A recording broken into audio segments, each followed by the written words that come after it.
She had planned to be invisible. Isabella Reyes had learned the value of smallness the hard way. It kept trouble from finding you. It preserved the dignity of her mother, who scrubbed other people's mansions, while the bills stacked up like winter wood. It let her move through the hospital corridors with steady hands and a practiced smile, the way nurses learn to keep the world from tipping for someone else. She intended to stay a week 3 at most Rose's shifts until the cough that settled in her mother's ribs loosened. 1 week to make rent, 1 week to keep Rosa from worrying, 1 week and then back to the cramped apartment above the bodega where the radiator clanged like a metronome. Then the phone call in the ambulance bay changed that plan.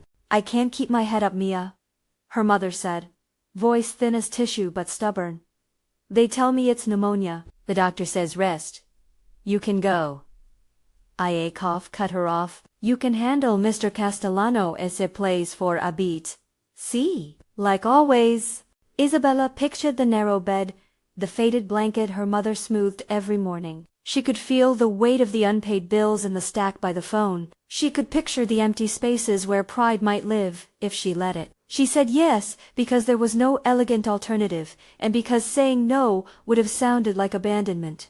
But on my terms, she added, and meant it. She had noticed the way Rosa's back straightened when she said it. There were 2 important things she needed: dignity and money. Not in that order. She would not go back to polishing silver under the assumption that she owed gratitude for every coin. If she was to step into the Castellano estate, she would do it on her feet. She arrived 2 days later with a duffel bag and a stubborn set to her jaw. The drive from Brooklyn to the uptown enclave felt like traveling through another life, towers of glass and polished cars that reflected the sky back at itself, trees manicured into shapes that hinted at control. The Castellano gates were an arch of iron that swallowed the streetlight. Beyond them the mansion crouched like a secret.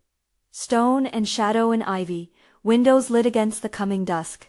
The gate guard eyed her before the engine rolled to a stop, taking in the scuffed boots and the cheap jacket and the way she touched the strap of her bag as though it might slip away. He tapped his earpiece, glanced at the clipboard, and then at the brass nameplate on her duffel, Reyes. The guard's expression was a question in the shape of suspicion. She's Rosa's girl, he said into the radio, the way someone recited a detail that could be checked later. Then he looked at her. You have an appointment. I have a shift, Isabella said. Her voice was level. My mother's off sick. She asked me to cover for a week. The man's eyes flicked past her to the street, the kind of skip a person makes when trying to find a lie. The gate heaved open like a slow animal. The road up the drive was framed by winter trees and stone lanterns that made the snowless grounds gleam. By the time Isabella stepped from the car, the manor's front door was a silhouette, formidable and refusing, as if it kept its own heart private. She had rehearsed the terms on the ride over. No uniform, double pay, no arrangement to work overnight without notice. She would not be another invisible body in the house. If they wanted her labor, they would respect her dignity. Inside, the air was warmer than she expected, perfumed and old money clean. A woman in a black wool coat watched from the threshold, hands clasped as if in prayer to discipline. Maggie Stone, the house manager, had a face made of stern lines and the kind of authority that did not require volume. Her eyes took Isabella in and did not smile. You're late, Maggie said. Precisely. Traffic, Isabella replied. My mother? Rosa's ill. Maggie's voice soft, just enough that Isabella felt the difference. I've been told you're dependable. Rosa said she left a list. Isabella said, I can. A door opened deeper in the house, and a man stepped into the corridor like a shadow taking shape. He was taller than the pictures that leaked from rumor. Rumor had made him mythic.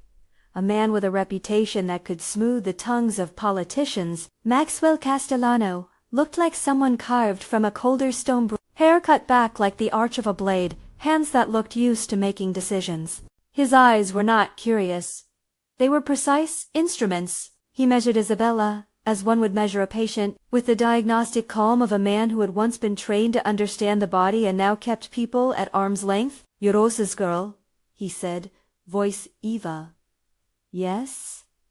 She kept her head high. I can take over for a week. I don't work for tips. He observed her for a moment that felt like a small surgical exam, no touch, only the turning of his gaze. Do you have experience in fine household care?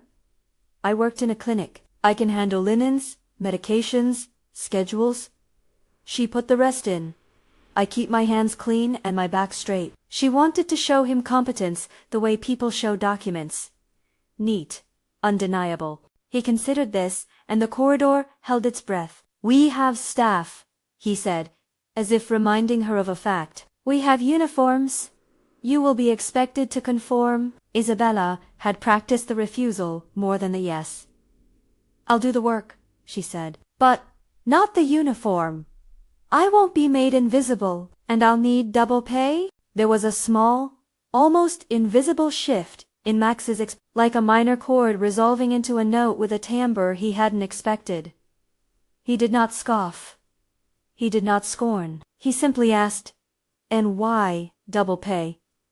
"My mother's sick," she said. "My rent is a mountain. I have the training of a nurse, but not the degrees to keep me from the small rooms of the city. I can do the work. I won't apologize for what I need." It was a sort of answer that could be hush. Many who stood before Max would have crumbled under the implied danger of being dismissed.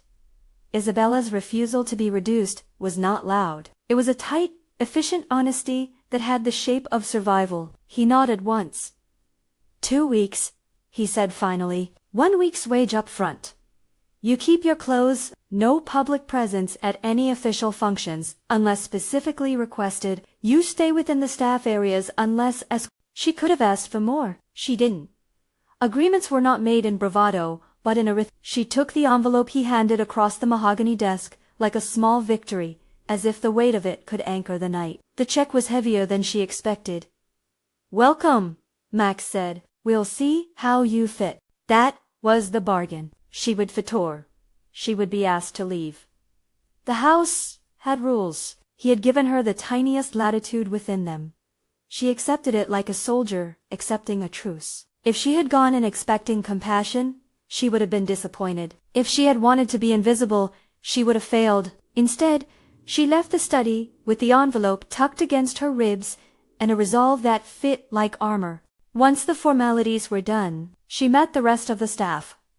Cooks who moved with the ease of those who had spent days inventing systems of silence. Maids with faces like lived-in novels. The gardener who smudged soil on his knuckles and spoke to the plants as if they were relatives. Isabella fell into the work with the rhythm of someone who had always been saving other people, folding linen with a surgeon's precision, organizing medicine that smelled of antiseptic and lavender, running checks on the schedule the way a nurse would check vitals.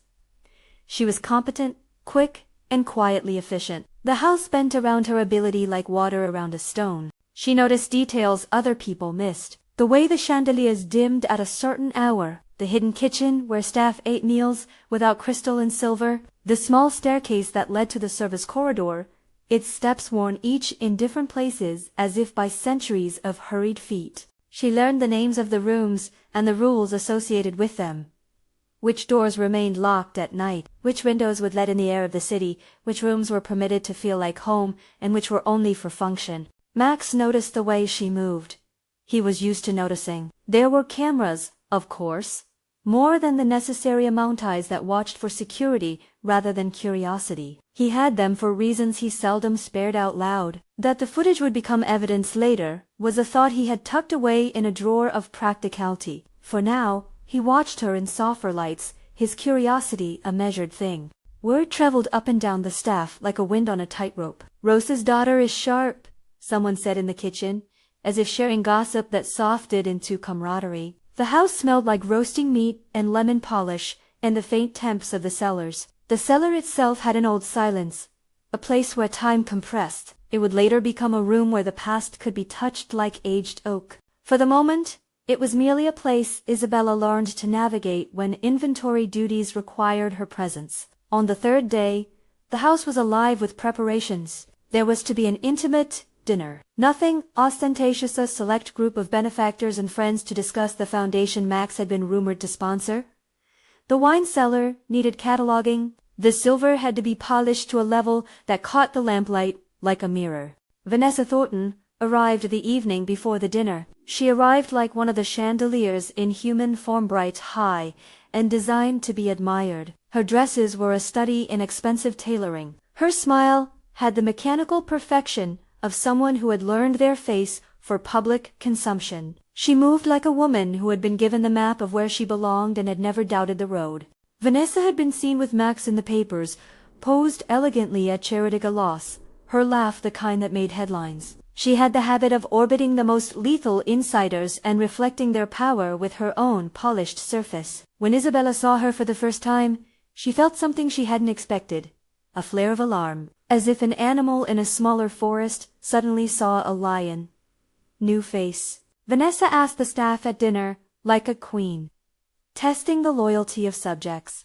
"That's Rose's daughter," Maggie said. "She's covering for a week." Vanessa turned, and the room tightened around the friction of two women, sizing one another up. Isabella's cheeks warmed, not from shame but from the heat of being acknowledged by someone who treated the world as a stage. Vanessa's eyes traveled from her jacket to the envelope that, in Isabella's mind, embodied months of rent and 1,000 little necessary things. The glance said, without words, a catalogue of class. "You must be very brave to work here without the right uniform," Vanessa said, the mocking sweetness of it pressing at Isabella's throat. Isabella could have asked for grace. She could have let the insult fall like rain and wash away without a fuss. She had rehearsed meekness like a prayer. But there remains a moment in every person's life when the cost of silence outweighs the cost of speaking up. "It's not bravery," Isabella answered. "Steady, it's necessity." "Ah," Vanessa purred, delighting in the damage her words could do. How quaint. Necessity is cute on people who don't have elegance to hide behind. The room shifted. A few guests chuckled.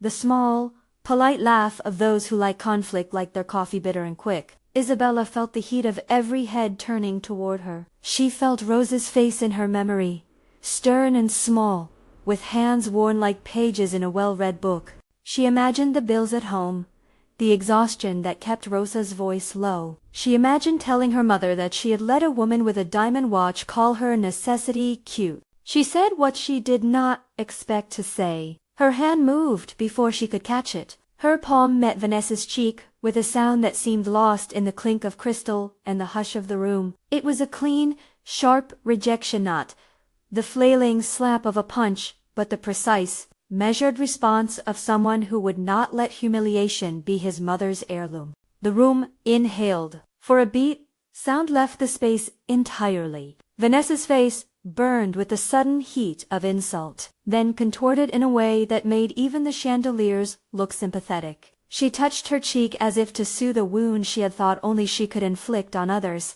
"You'll regret that," Vanessa said, but it sounded small, like a child threatening the sky. Isabella stood routed, pulse thrumming a slow drum. Adrenaline flushed her cheeks, and a terrifying clarity settled in her bones. The slapping line had been crossed. She could be sent away, humiliated, painted as a troublemaker in the papers that loved scandal for breakfast. She had expected a swift dismissal, a public rebuke, the lowering of her world into an even smaller box. Instead, footsteps approached. Max had been in another wing. He had the ability to appear in a room like an eclipse. He came with the sound of purpose and the softness of someone who had learned how to shape silence into authority. He looked at Vanessa, then at Isabella, and for a moment the room was a scale. "You're leaving," Max said to Isabella calmly. Now, she braced herself for the worst to feel of her duffel being spat back at her, her head bowed, the humiliation of being escorted out. But his hand did not move toward the door. He looked at her as if measuring an organ's sound through a stethoscope. "Not out of punishment," he added, "out of discretion. You'll retire to the staff wing? Change into clean clothes? Bring nothing ostentatious." She obeyed because orders were part of the place. Her feet moved in the way of someone trained to do a job without collapsing. The corridor hummed in the aftershock of the slap. Invisible stitches of gossip pulled taut between the staff. Once she was behind the staff quarter doors, in a small room with a sliver of light like a witness through the curtains. She considered the possible outcomes. The envelope in her bag felt lighter and heavier at once. Money versus pride. She had not expected mercy. She had expected to be crushed. He could have fired her. He could have put a badge on her and made her service a spectacle. Instead, Max did something he used rarely. He intervened on a scale that was not brute force, but a demonstration of authority's subtlety. A shirt was left at her door.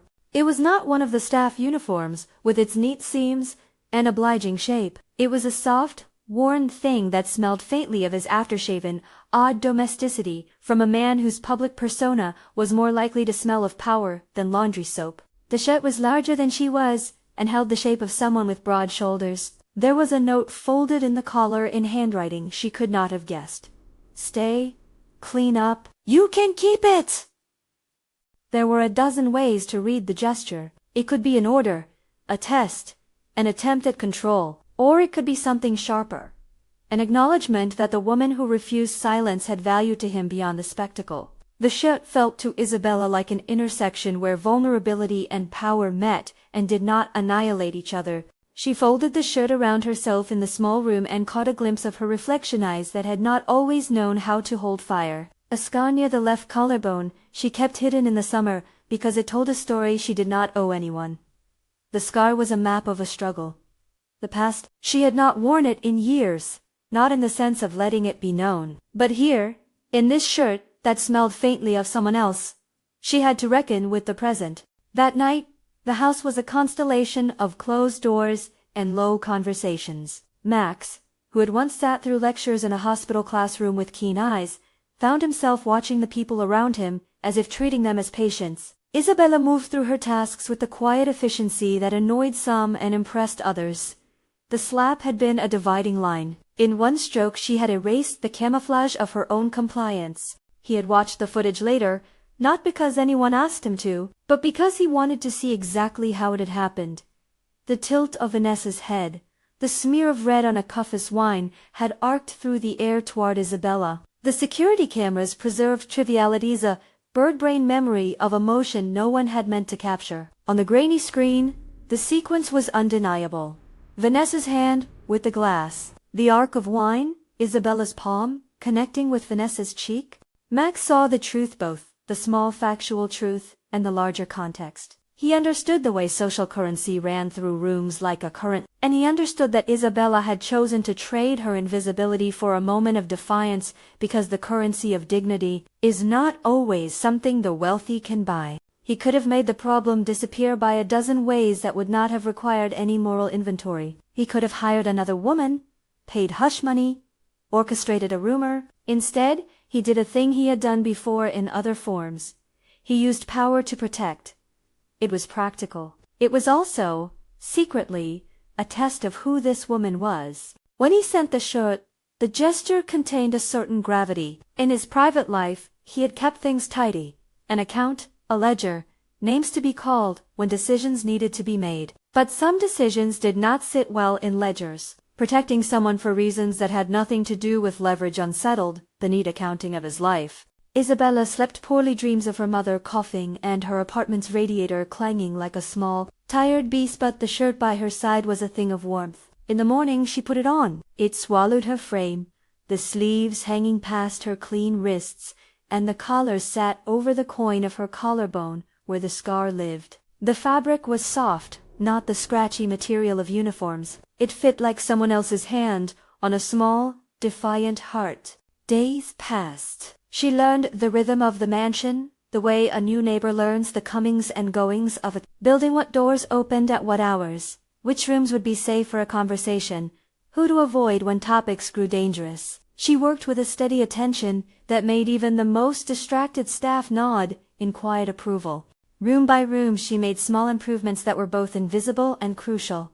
The pantry, labeled properly. The linen closet, reordered. The medication drawer sorted with the precision of a nurse who knew which few mistakes could be fatal. Sometimes she caught Max watching her from the doorway of his study, sitting like a man who had learned how to measure the temperature of a room without stepping in. Occasionally, he would ask a question. A practical one, about a medicine. An offhand remark about a sound he heard in the night that he couldn't place. He asked, Not interrogated, he inquired. And she answered. And little by little, the cold reservoir of the house warmed with human exchange. Not everyone warmed. Vanessa circled like a sparrow with a penchant for picking at the thread of another's coat. She attempted slights that ranged from the elegant to the petty. She left notes on trays that were intentionally incorrect, asked pointed questions that put Rosa in a place of assumed incompetence. Isabella met each slight with the sturdiness of a woman who had learned to bend only enough to avoid snapping. She kept the shirt's memory as a talisman against what the world expected of her. The staff began to murmur in new ways, less caution, more curiosity. Sophia, Max's sister, was a rare kindness in heels. She had a law student's earnestness and a laugh that was a little too soft for a family that guarded so much. She sought Isabella out in the kitchen one evening, with a bowl of soup, the way someone offers peace. You did not have to do that, Sophia said about the slap, puzzlement on her features the way one might study a painting that refuses to be explained in simple terms. You could have left. Left to what? Isabella replied. Silence. Another bill. Shame as an inheritance. Sophia's jaw tightened. She was not used to observing the world from the margins, and Isabella's presence was a small lens that made her see details her studies did not teach her. It was brave, Sophia said finally. It was necessary, Isabella corrected softly. There were glances between the sisters to women from different maps of the same city and unspoken conversations that would find their own terrain later. For the evening, they shared food and the kind of short, honest chatter that allows people to make friends in premeditated ways. Where one is from, what one ate as a child, the way the cold makes one both kinder and crueler. Max watched some of this from the library. The lines on his face temporarily softened as if he had been turned down from the edge of something painful. He remembered himself as a younger man with a medical textbook under his arm. Plans like pale diagrams. He had once believed in the benevolence of knowledge, in a simpler kind of power that could make people whole. He had a brother, Jonathan, whose laugh still haunted some corners of his memory. A kindness that used to make life palatable, replaced now by the machinery of running a household that doubled as a fortress. Isabella kept to her duties but did not disappear. She had not come to be rescued. She had come because the ledger of her life required it. In being practical, she allowed tenderness to exist, an unexpected consequence for both her and the man who had once thought the world required only control.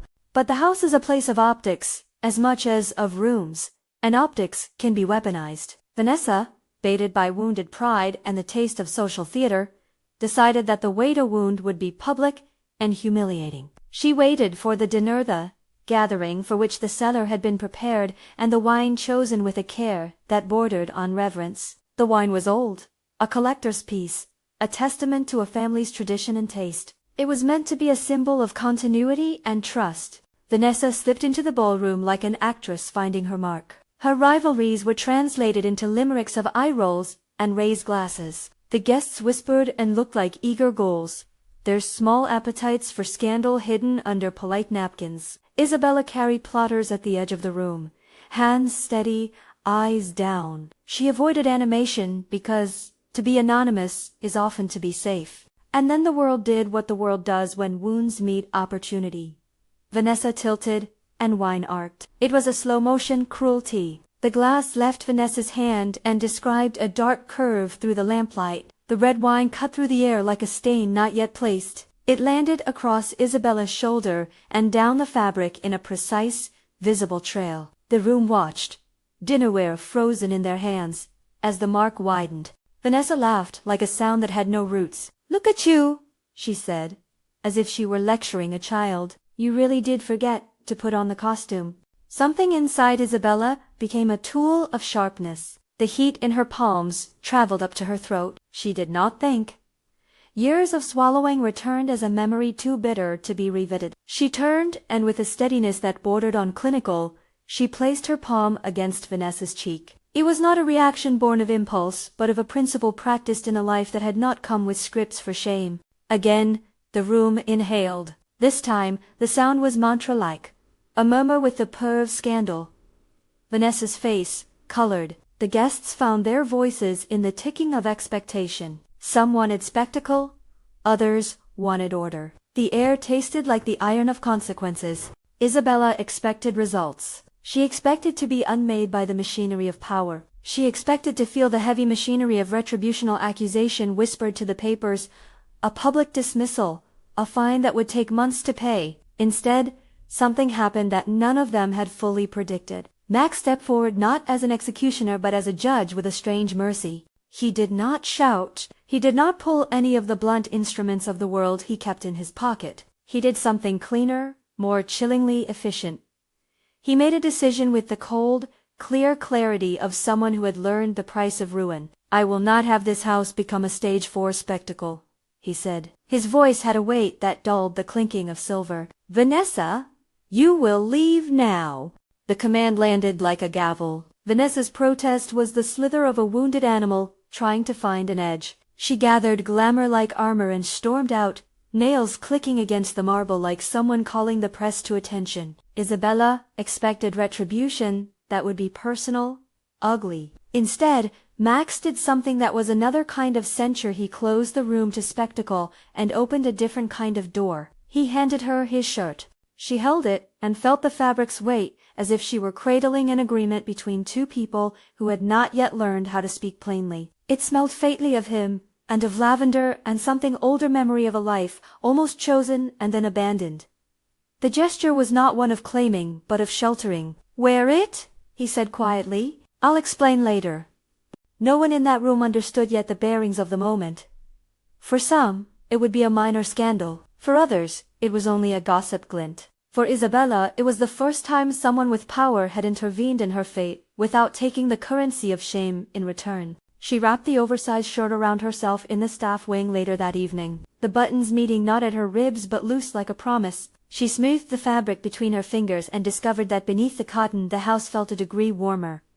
The scar at her collarbone prickled like a secret. She thought of her mother's cough, of the radiator's clanging, of the bills, and of the small, stubborn dignity that refused to be traded. There was more to the story than the shirt, she knew.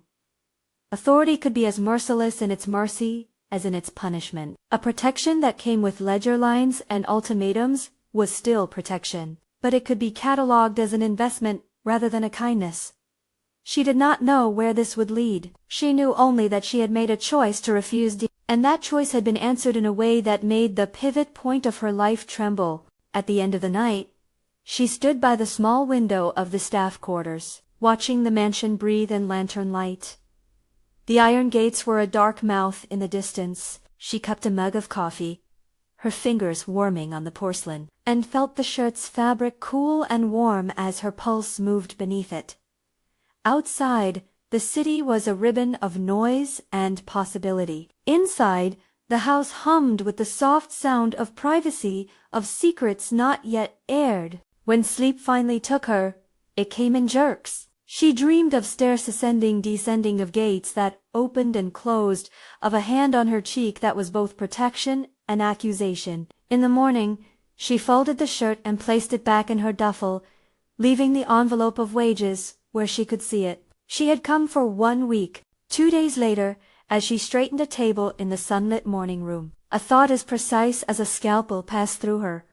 One bold refusal had changed everything. Not because it made her famous, but because it forced others to show what they were willing to do when someone refused to be invisible. She did not know yet if she would be saved or punished, elevated or erased. She knew only that she would not shrink back into the life that had kept her mouth closed. The shirt in her bag was a small relic of a decision made in a room with rich floors and the smell of old wine. It was proof that agency could be recognized even in places that prided themselves on erasing voices. Outside, the grounds woke like a creature to be fed. Inside, life resumed its cautious choreography. The wine cellar, catalogued in quiet, waited for an order that had not yet been placed. The cameras, unblinking, kept their grainy neutral memory of everything that had happened. The mansion was a house of many rooms, and the rooms would each keep their own stories. Isabella folded linens and kept watch over the small things. She reminded herself of nursing phrases that applied to more than bodies.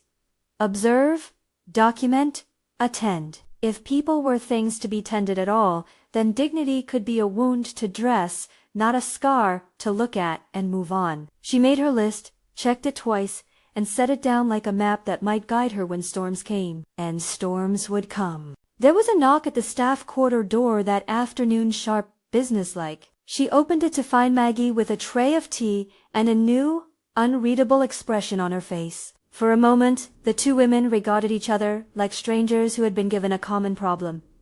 "You held your ground," Maggie said finally. "Not everyone does." "It was my mother," Isabella replied, not pretending the motives were noble. "She has no one to pay the rent if I don't." Maggie set the tray down with the calm of someone who had stitched many things back together. "Then you have a reason that others don't see. Keep it close." Isabella nodded and took a cup. The tea was too hot, and she burned her lip, grimaced, and smiled after. It was an honest pain, the kind that made a person feel very much in their own skin. She had come to a place of wealth, carrying the small, heavy bundle of her life. She had refused to be made small. That refusal had landed her a public slap and a private shirt, attention and protection in unequal measure. She had no illusions about what it meant to be under the wing of a man whose life was built on both generosity and threat. She knew the ledger of consequences ran both ways. But she also knew something else. The world had shifted around her, and that shift had a momentum. The mansion was full of people who had their own histories and hurts. She had not planned to be the center of any story. She had planned to be invisible. And yet, here she was standing in a room that smelled of lemon polish and possibility, the taste of the city on her tongue, the memory of her mother in her bones. If this one, bold refusal, had the power to make a household reckon, to make a fiancé storm and leave, to make a man like Max choose protection over spectacle, then it had done more than shock. It had begun to redraw maps. There were territories Isabella had not yet imagined she could cross, rooms that would become less forbidding, conversations that would stop being laced with subtext, a place in the house that might someday feel less like a workplace and more like a domain of agency. She folded the shirt again, placed it at the bottom of her bag, and set the duffel beside the radiator. Rain began to tap against the windows like a percussion section warming up. Somewhere in the thick of the house, a piano played a single somber key, and Isabella allowed herself a small, private thought. If one bold move could make the sort of noise she had heard, what would happen if she kept moving? She did not know yet. She only knew she had chosen not to be silent. The mansion would answer in its own time. The cameras would hold their images. People would arrange themselves around the new shape she had carved of herself, and somewhere, in a room with a desk ruled by decisions and morality of a pragmatic kind, Maxwell Castellano folded his hands and considered the pattern the woman had left on his world. He found, in the wake of the slap and the shirt, a sound he had not been listening for, a small, steady beat that might, if tended, grow into something like a heart. He did not promise himself absolution. He only promised to observe the consequences of his choices, to measure the cost of protecting as one measures a life in doses. The house took a breath, and the story unfolded, room by room, decision by decision. Night in the cellar was different from the house above. It smelled of oak and dust and the slow patience of things kept for a reason. Isabella had been sent to inventory rows of bottles that afternoon. The ledger required hands as steady as hers, and the cellar had always been a place where time gathered in the staves of barrels and the labels of bottles. She worked by the beam of a single lamp, the pages of the ledger catching the light like a promise written in small print. He found her there as if drawn by the same hush. Max stood in the doorway long enough for the darkness to frame him, his silhouette a practiced shadow against the glow of the lamp. Up close, the lines that rumors sharpened into menace smoothed into something more human. A man tired around the edges, with a patience he did not waste.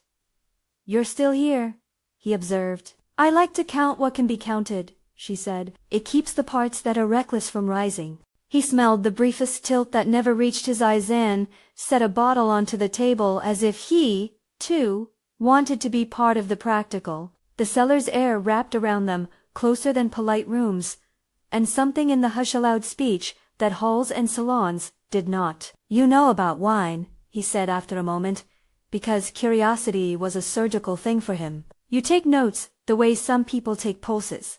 "I take inventory of what needs to be kept," Isabella answered. "People, too."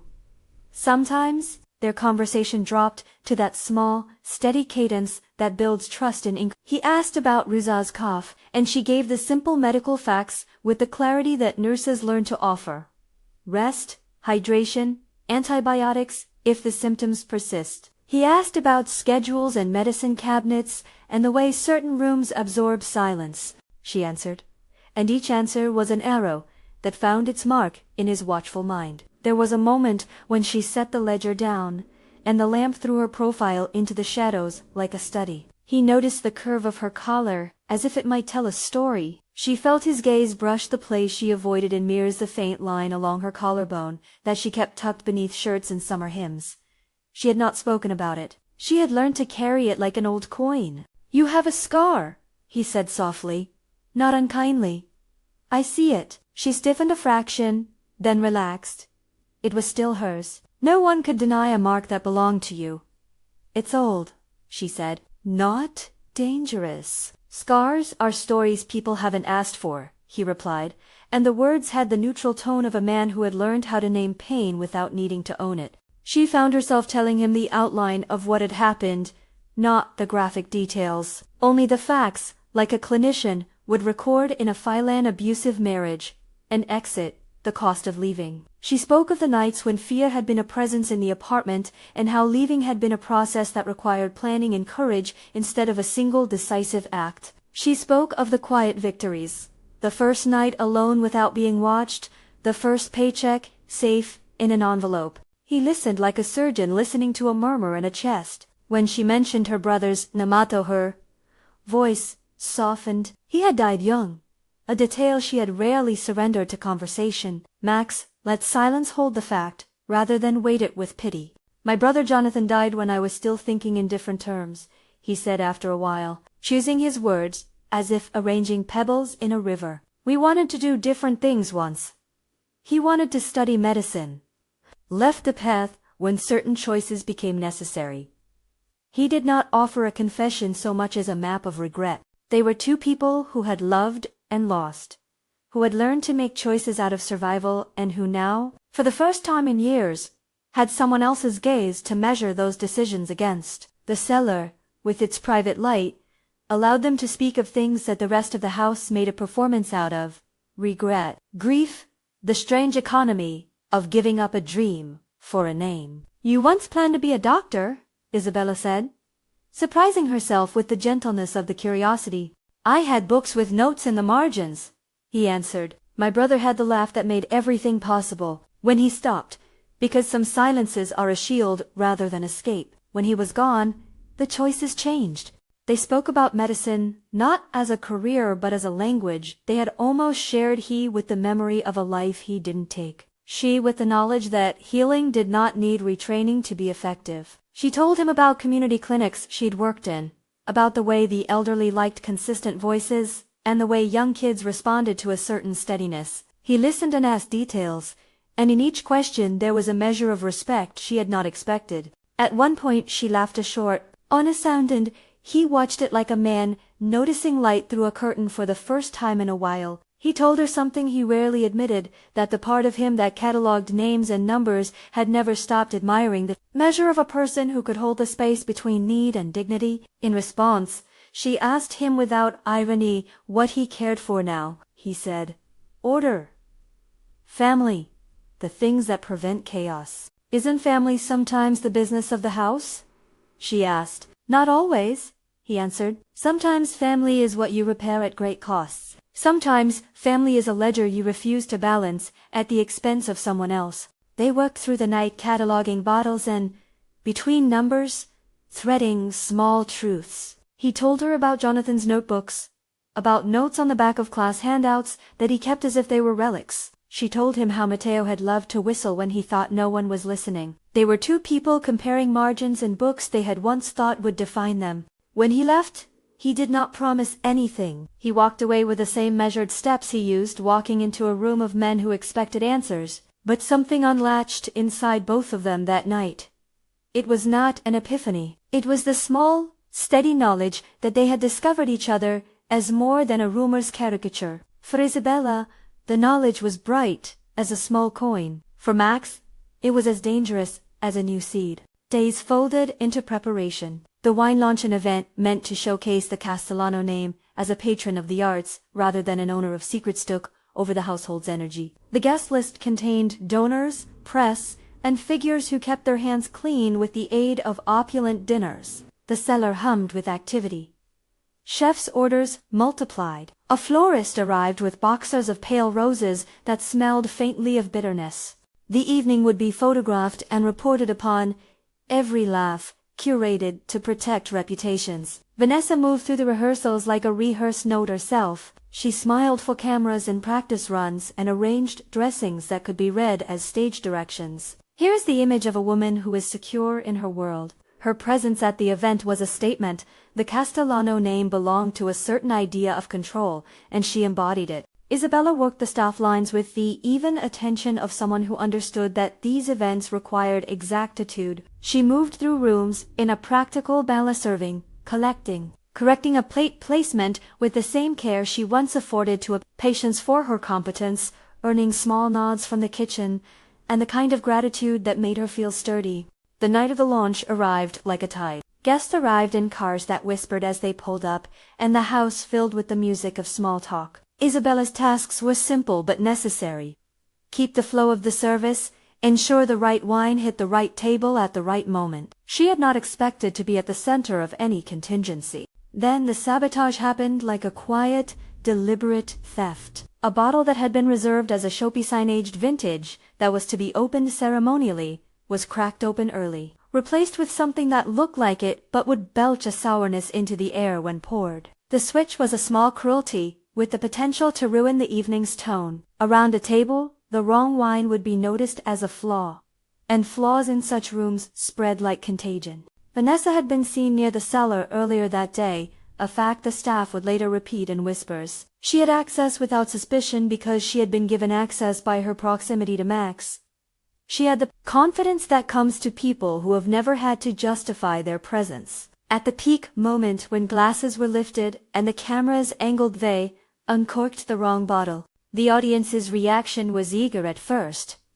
Some mouths puckered, others smiled through mealtime refinement. A guest coughed politely. There was a ripple of discomfort that could have become a scandal in print if the wrong pen got a hold of it. Vanessa, who had been practiced at performance, chose to sustain the narrative she wanted. She turned toward a cluster of the press and, with the precise cruelty of someone trained to weaponize charm, she claimed to have seen Isabella in the cellar acting suspiciously. Implying that the house staff had orchestrated the switch for a laugh, her accusation was the sort of thing that could be fed to hungry columnists by morning. Isabella, who had been serving nearby, felt the weight of accusation like a hand pressing into her chest. She did not approach the accusers. She did not do anything theatrical. She had learned after the slap that her actions had consequences, and she chose a careful response. She went to the security room. Max had already been watching, as he often did, not to micromanage but to understand. He found the footage of the cellar that afternoon, the grainy black and white video where small things became indictments. He watched frames like a man reading a file. There, clear as day, the footage showed Vanessa by the racks, fingers brushing dust, then walking away with a small, secretive tilt. Later frames revealed the switch. It was small, but in a room that fed on narrative, smallness mattered. He called the guests to attention with a voice that drew its power from the same source that kept the household running. Authority. There is a different kind of quiet that the powerful possess. Its silence is not by volume, but by presence. Cameras turned toward him more for the promise of content than the need for leadership. He took that content and used it in a way no one on the guest list anticipated. "Ladies and gentlemen," he said, "we have footage that clarifies tonight's events." He did not shout Vanessa down. He invited the clip to speak for itself. The surveillance footage played on the screens, set up for the Foundation's presentation, and the room watched itself in black and white. Vanessa's hand was there, a pale ghost among labels. The action was undeniable. The shift from suspicion to certainty moved through the crowd like a current. Cameras recorded the revelation. Cell phones lifted as if to collect proof. Vanessa's face dissolved from practiced amusement to a public kind of fury. The reporters moved like wolves. Some guests shifted their allegiance like a gust changing course. The hum of potential scandal collapsed into a single fact. The person who had tried to make spectacle had been captured making it. Max did what had the effect of law in a house that often negotiated its own justice. He held the footage up, not as leverage for a vendetta but as a demonstration. Truth could also be a form of order. He addressed the guests with the kind of clarity that made rumor feel cheap. "We do not tolerate sabotage," he said. "This household honors the work of people who keep it. If anyone has complaints, there is a process. Attempting to manufacture scandal for personal theater will not be rewarded here." He did not spend words on vengeance. He did not make a show of revenge. Vanessa left that night with fury and the taste of public censure. Isabella felt something in the room shift in her favor. She had been defended in a way that did not require her to become a spectacle. He had shown, in front of patrons and press, that he would use the cameras not to erase but to vindicate. Still, not all consequences were settled by footage. The day after the launch, the paper's feed carried whispers and a social media thread that tried to turn the event into commentary. Power, even when it shields, draws scorn as well as gratitude. Max knew this. That was why his defense had been measured and legal rather than theatrical. He was not interested in being a savior in the gilded sense. He wanted to signal a limit to the house, a rule that would be enforced. In the days that followed, Isabella felt the pressure lift and also tighten in ways she could not yet name. She had been vindicated, but the world remained complicated. People's loyalties shifted along with the winds. Some staff were warmer now, some patrons more curious. Sophia's smile met hers when their paths crossed, and the warmth that had at first been simple civility grew into a modest companionship. The manila envelope in her bag had been placed on her dresser like a relic of the day she refused to be small. Then Derek reappeared. He arrived the way small storms do, without much warning, but with a capacity to unsettle everything. He found her coming off a shift near the servants' entrance, words like barbs already sharpened on his tongue. "You thought you could leave everything behind and come here?" he asked, the old contempt folded into the new setting. "You think you can make what you did disappear?" Isabella recognized the smell of cheap cologne, beer, the half-hope that comes from a man who believes he can reclaim what he had lost by force. She kept her hands in the sleeves of Max's shirt she had learned to wear around the manor, the fabric that still smelled faintly of him. She had not expected Derek to find her here. She had thought she had buried that life in paperwork and distance. He accused her aloud of things he did not have any proof for, accusations about an abortion she had never had. Rumors he invented to shame her. They were cruel, in the particular way that aims to render the target powerless. The staff nearby felt the exchange like a wave. Isabella straightened. She had spent so long navigating the fear of being blamed that power was a strange new lesson. She refused to be baited into a spectacle. "You do not get to tell my story," she said. Her voice was level, which had the effect of long-cooled iron in those who expected spectacle.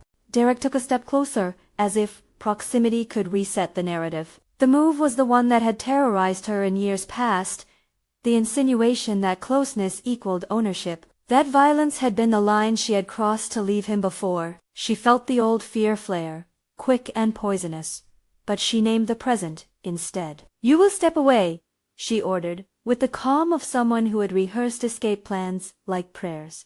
It would have been easy for vengeance to write itself into the scene. Max appeared as if conjured by the atmosphere of presence that made the air feel measured. He watched Derek with a coldness that was not theatrical. The house had its own authority, and he used it. "Leave," Max said to Derek with a voice that bore the promise of consequence. "You have no business here." Derek's response was a threat thinly disguised by bravado. "Or what? You'll make me leave." Max's answer showed the line he had decided to draw. He could have chosen between cruelty and mercy, and he chose something that did not fit neatly into boxes of saint or criminal. He issued a decision that carried the weight of both a judge and an enforcer. "You will sign a promise. You will never approach her again. If you do, you will be brought to the attention of the authorities and 2 men who take different measures. You will leave now." His words were exact. There was an edge that suggested he had both legal and non-legal options at his disposal. He was giving Derek away off a cliff that did not require the house to push him. Derek left, swearing in the way men who lose their illusions will swear. The house's security escorted him to a car waiting beyond the iron gates. He would be exiled in the practical sense, unable to cause immediate harm. A danger diffused by a combination of legal threat and the reputation of the household. Max was careful not to crush a life into a cautionary corpse. He chose exile and a promise of legal consequences rather than a private execution. After Derek's departure, Isabella sat in the staff room and let herself feel an exhausted relief. She had been shielded, but the shelter had not erased her agency. She had told Derek to leave. She had not needed someone else to fend him off entirely. Max's presence had shifted the outcome, but it had not taken her power. That was in line with the bargain between them, protection without theft of self. The next weeks unfolded with a new kind of negotiation. Ricardo Isabella's father came back into their orbit in a way that curled the whole family into a knot of old hurts and new possibilities. He had been a ghost for many years. A story told at Rosa's most vulnerable moments, a man who fled with a debt and the shame of leaving. His return was cautious and clumsy. He arrived at the Castellano gates not as a threat but as a worn figure in need of work and a chance to make amends.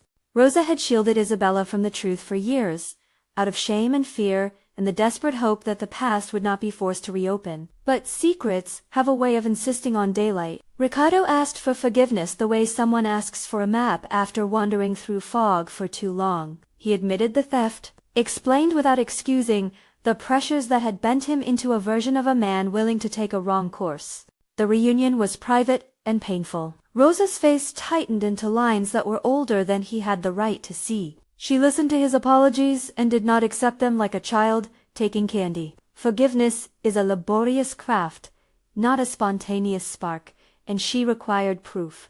Ricardo understood that. He returned with a desire to earn back the trust he had broken. He took jobs cleaning the garden and mending fences, the kind of honest labor that pays a slow currency. He showed up at Rosa's bedside with hot water and tea, and for the first time in years, he did not angle his presence for sympathy. He simply did work.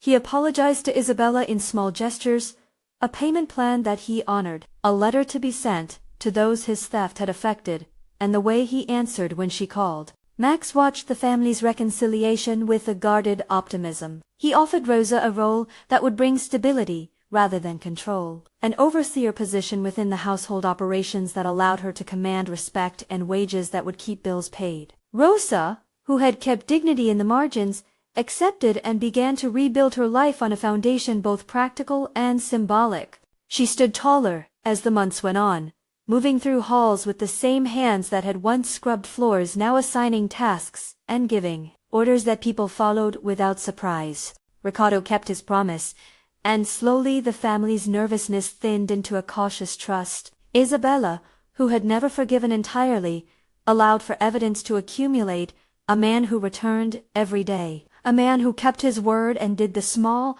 honest things that rebuilt faith in ink. She did not dismiss the scars of abandonment. She simply refused to keep them as the only thing that defined her father. Forgiveness, she learned, was work she could choose to do without erasing the past.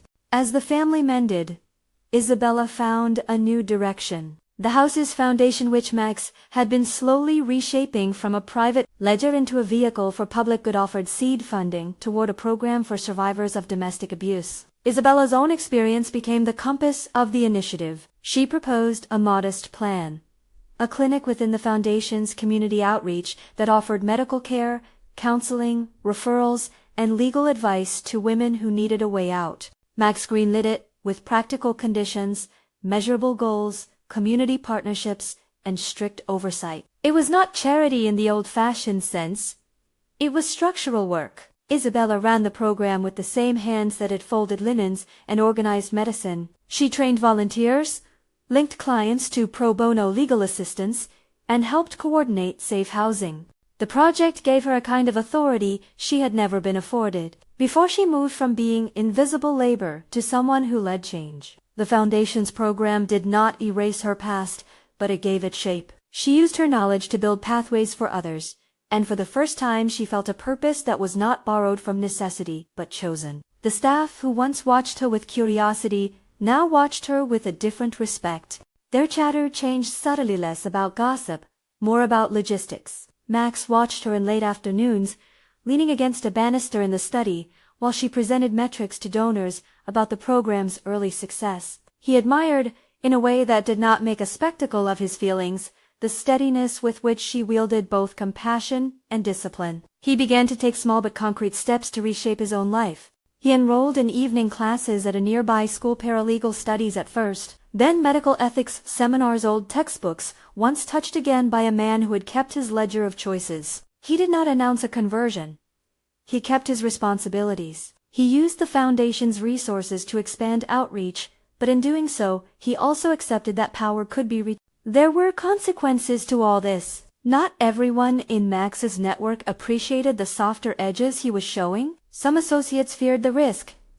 Others saw opportunity. The house remained a place where the law and the less formal systems of power intersected. Max navigated these currents with the same cautious pragmatism that had guided him when he chose exile over bloodshed for Derek. He did not erase the mechanisms that protected the household, but he did redistribute some of his energies toward building structures that could survive without fear. The relationship between Isabella and Max hovered, in public, in a careful territory. They did not rush declarations. Their intimacy was measured in small gestures. A cup of soup left in the study. A hand that brushed the back of a coat when a storm gusted. A conversation about a treatment plan for a patient in the outreach clinic. They shared moments laced with mutual respect. The flirtation that might have been a headline remained private, and private for a reason. It grew in the spaces where they learned to see each other beyond legend. One evening, after a long day of meetings and schedules, Max invited her to walk the roof garden. The city spread at their feet, a scatter of lights and anonymous lives, and the roof held its own hush, guarded by planters and the city's sound. He brought a thermos of coffee and 2 paper cups, the sort of unpretentious offering that meant more because it was deliberate. They walked among the lavender and small birches he had insisted on planting for their ability to survive. Isabella liked that about the roof, the way the plants clung to a life in a place that could be in. Their survival felt like a metaphor for people who had been expected not to make it. "You've learned the names of these," she said, touching a leaf. He nodded. "They do well if you don't try to force them." "So do people," she answered.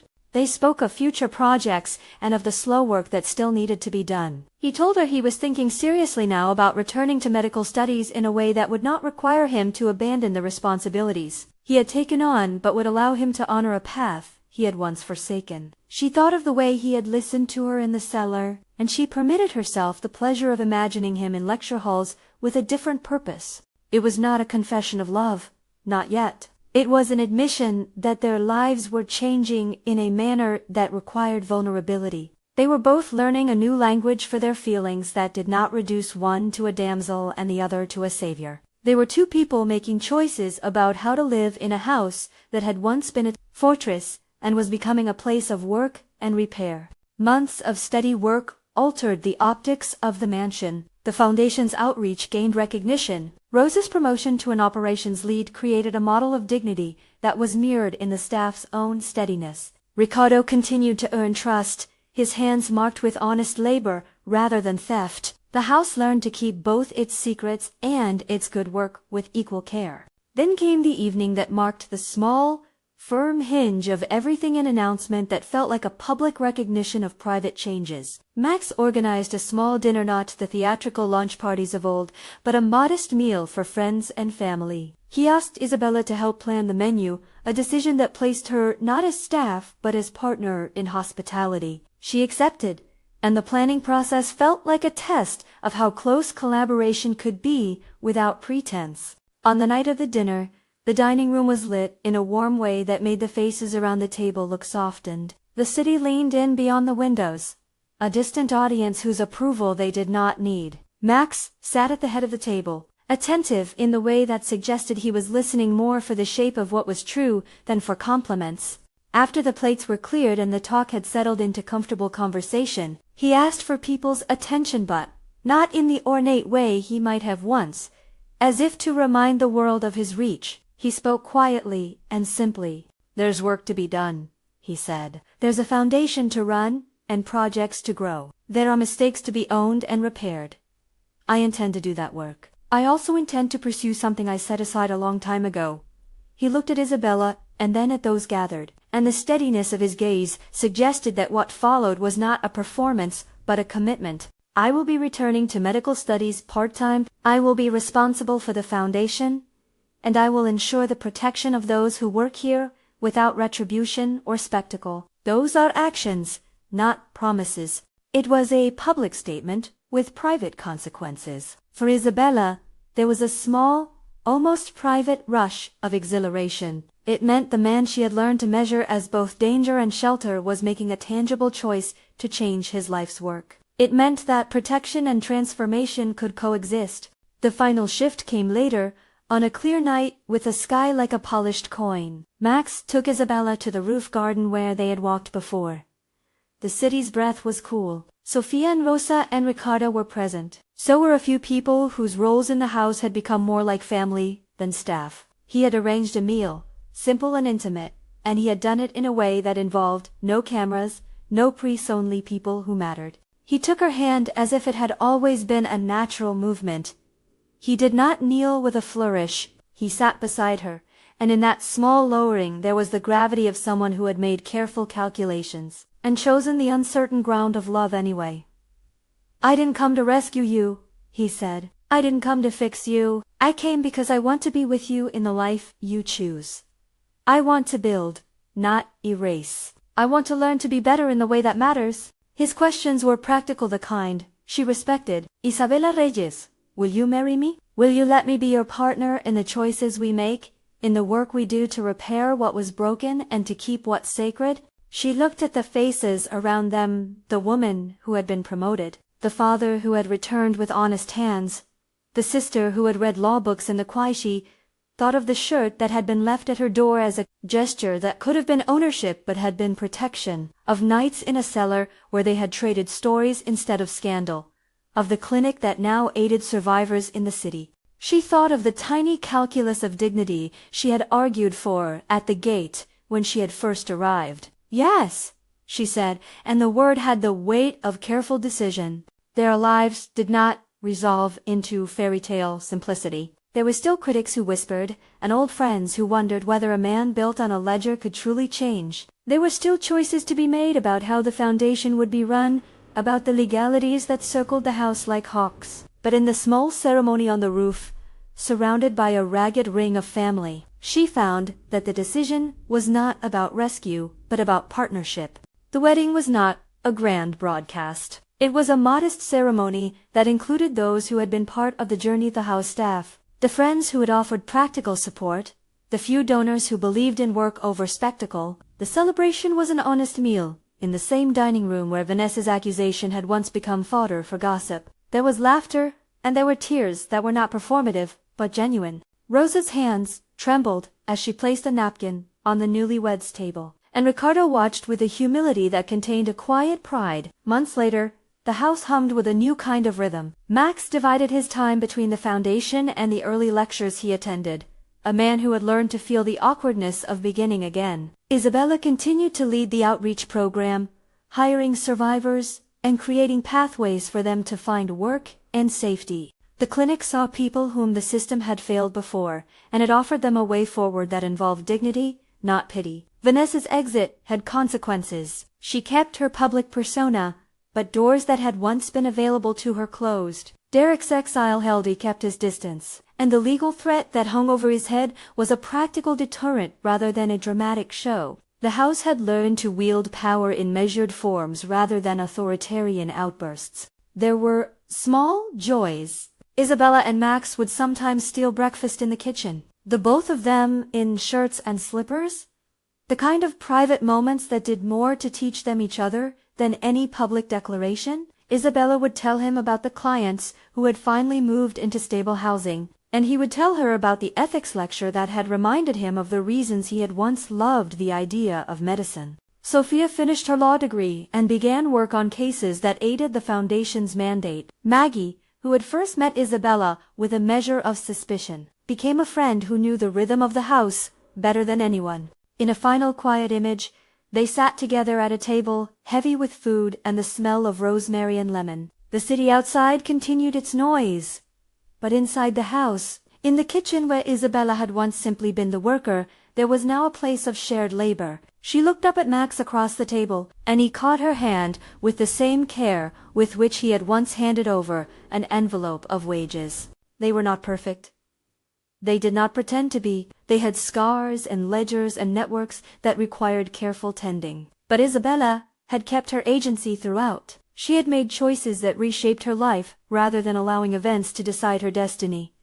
Max had not been absolved by loving. He had been altered by the practice of new choices. The house, once a fortress of secrecy, held both the amber of tradition and the fresh shoots of repair. On a Sunday afternoon, with the windows open and Rosa humming in the kitchen, Isabella stood at the modest window that overlooked the garden and thought of the moment at the gate when she had bargained for dignity. When she had said no to the uniform and yes to being paid fairly, she had not imagined where that single bold move might lead. The slap, the shirt, the cellar conversations, the wine launch, Derek's exile, Ricardo's returnal of it, had been the messy arithmetic of change. She had come to the Castellano mansion to keep a job for a week so her mother could get better. She had come to be invisible. Instead, her refusal to be small forced a house to account for the way it treated those who kept it. She had changed a world, not by heroics, but by insisting on her worth in the smallest transactions. A price for labor, a refusal of humiliation, a steady hand in a cellar. In doing so, she had shocked a man who thought in ledgers, and that shock had shifted him toward choices that mattered. Their life went on in scenes, small and large. Dinners that felt like home. Guests who came and left. The steady work of the Foundation. Isabella's bold move at the gate and in the ballroom had not been spectacle. It was a pivot point for a life lived fully instead of one kept small. In the end, what changed everything was not a single melodramatic moment, but a series of decisions made by people tired of pretending weakness was an acceptable currency. If this story moved you, like, share, and subscribe for more full-length romance dramas.